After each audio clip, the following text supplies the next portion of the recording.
அத்தனை செல்வமும் முன்னிடத்தில் நான் பிச்சைக்கு செல்வது எவ்விடத்தில்? வெறும் பாத்திரம் உள்ளது என்னிடத்தில், அதன் சூத்திரமோ அது உன்னிடத்தில். ஒரு முறையா இருமுறையா பல முறை பல பிறப்பெடுக்க வைத்தாய். புதுவினையா பழவினையா கணம் கணம் தினம் என்னை துடிக்க வைத்தாய். பொருளுக்கு அலைந்திடும் பொருளற்ற வாழ்க்கையும் துரத்துதே. உன் அருள் அருள் அருள் என்று அலைகின்ற மனம் இன்று பிதற்றுதே.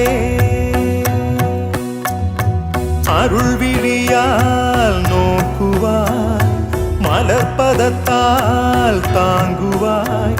உன் திருக்கரம் என்னை அரவணைக்குனதருள் பேர்